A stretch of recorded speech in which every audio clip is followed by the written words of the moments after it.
안녕하세요. 쓰는 남자입니다. 세 번째 파트인데요. 오늘 분량부터는 여자 등장인물들의 목소리도 있어서 친구의 여자친구와 직장 동료분의 도움을 받아봤습니다.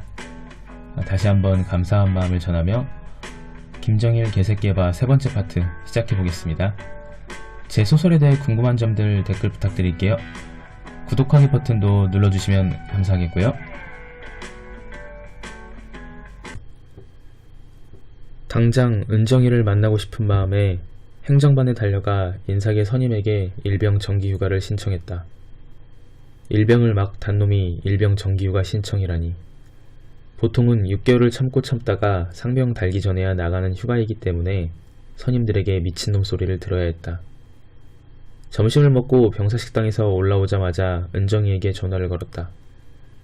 다른 부대는 어떤지 모르겠지만 우리 부대는 밥 먹고 나서 오후 일과 시작 전까지 전화는 얼마든지 할 수 있었다.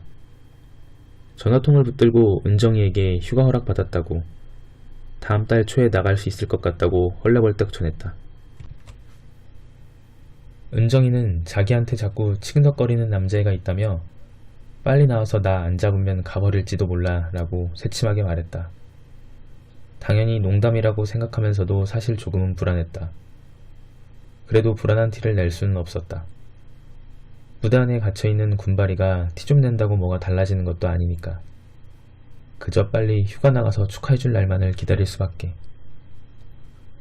그렇게 전화박스를 돌아서던 그날, 연평도에 포탄이 떨어졌다. 11월 23일이라는 날짜를 기억한다.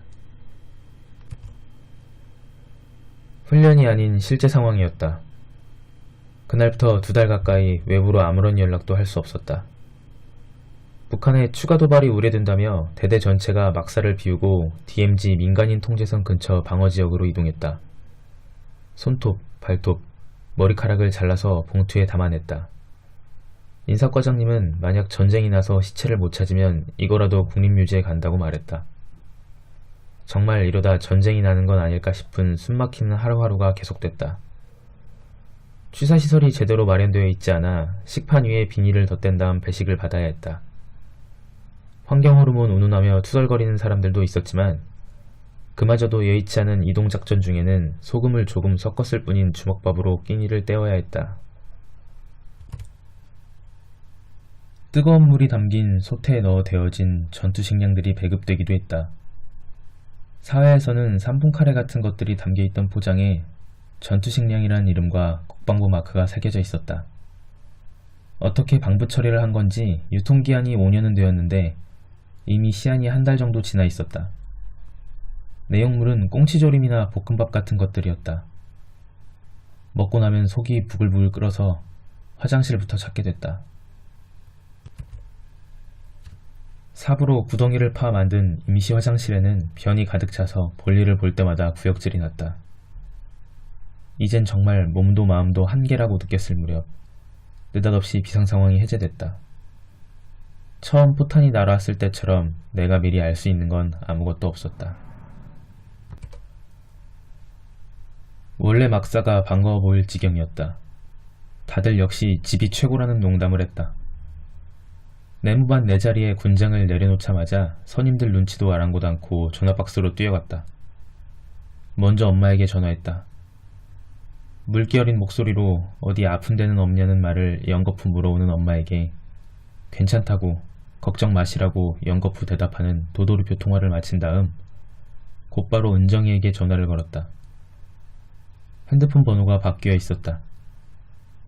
불현듯 머리를 스치는 비릿한 예감을 느끼며 나는 은정이의 친구에게 전화했다.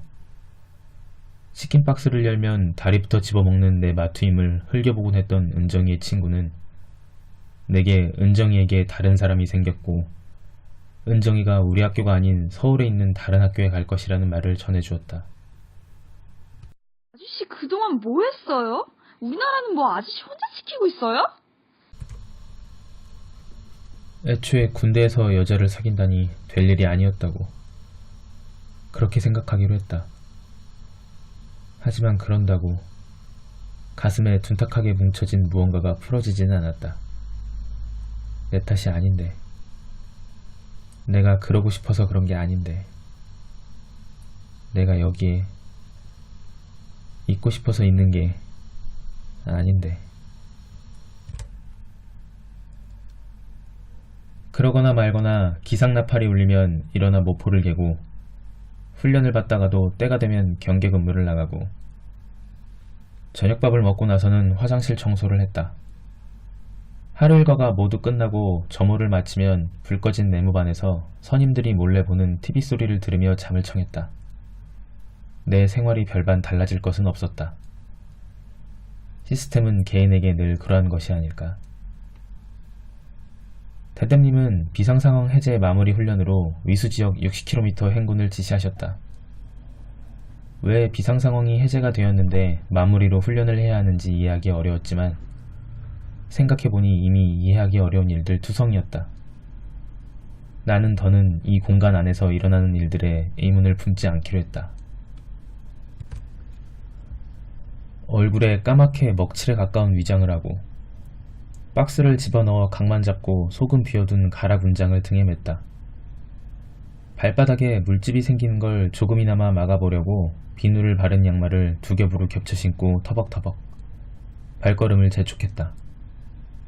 언뜻 기시감이 느껴지는 풍경이 스쳐 지나가더니 한때는 내게 젖과 꿀이 흐르는 낙원이었던 농원이 보였다. 에덴 동산은 그대로지만 이제 그때의 아담과 이브는 없지. 따위의 감상에 젖어 걷고 있는데 행군은 그녀가 살던 동네로 그대로 쭉 이어졌다.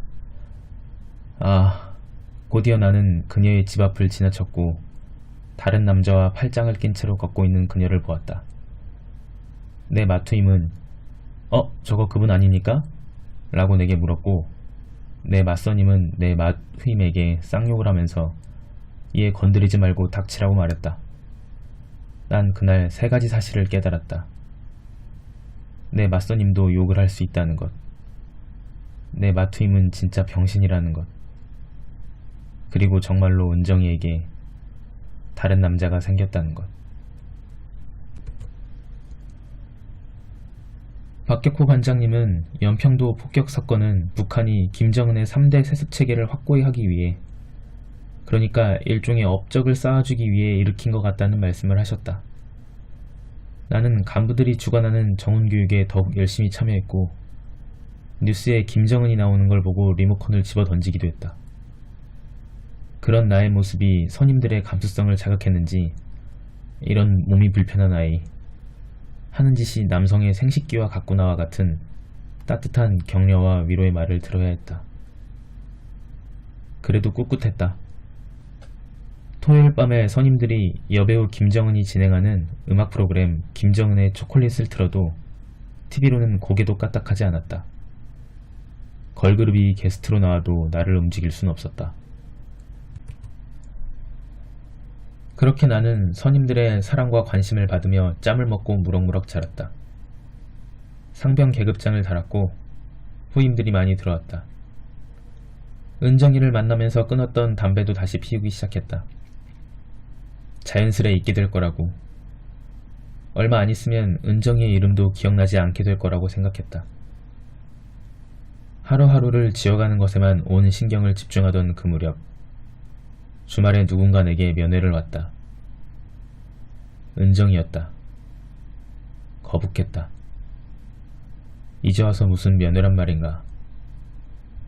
위병소에서 마주한 그녀는 이제 확실히 대학교 새내기 티가 났다. 농원일로 그을렸던 피부가 새하얘져 있었다. 옅은 화장을 한 얼굴도, 예전이라면 입지 않았을 짧은 치마도 내 기억 속에 반복되던 은정이와는 달랐다. 어떻게 지내? 그냥저냥 지낸다. 어제는 오늘이랑 같고 내일은 어제 같겠지. 많이 피곤해 보여. 항상 피곤하다. 군인은 원래 피곤한 직업이다. 미안해. 네 잘못 아니니까 사과하지 마라.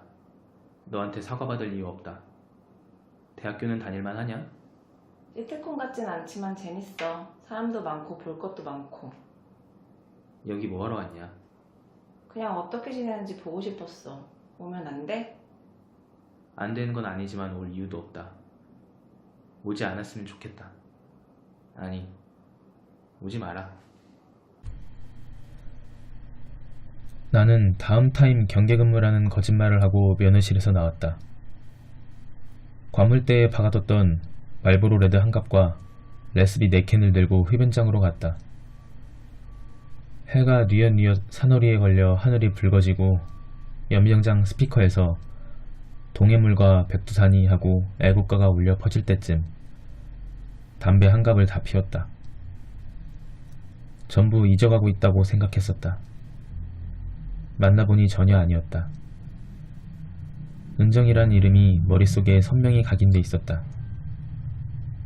나는 혹시나 내가 은정이를 다시 마주치게 된다면 그녀에게 생난리를 칠 줄 알았다. 어떻게 나한테 그럴 수 있냐고. 우리 사이는 대체 뭐했냐고. 전혀 아니었다. 은정이 앞에 앉아 굽혀진 허리에 힘이 들어가질 않았다. 파릇파릇 싱그러운 그녀 앞에 앉은 나는 여전히 몸 위아래로 후줄근한 국방색 군복을 걸친 군인이었다.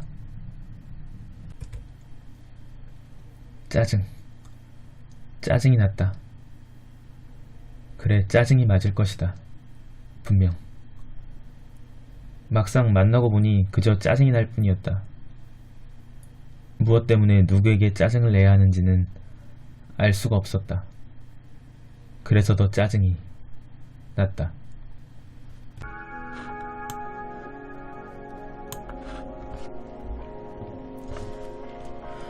세 번째 파트 끝났습니다. 원고지 80매 분량의 단편소설인데 파트를 나눠보니까 6번째 파트 정도에서 이번 소설이 마무리될 것 같습니다. 소설에 대해 궁금한 점이나 기타 등등 무슨 얘기든 좋습니다. 댓글에 남겨주시면 첫 번째 소설 연재가 끝났을 때 모아서 답변하는 시간도 가져볼까 합니다. 간단하게는 댓글로도 답변해드리고요. 앞으로 매주 수요일, 일요일 밤 10시에 꾸준히 업데이트할 예정입니다. 채널 구독하기 눌러주시면 창작자에게 큰 힘이 됩니다. 끝까지 들어주셔서 감사합니다.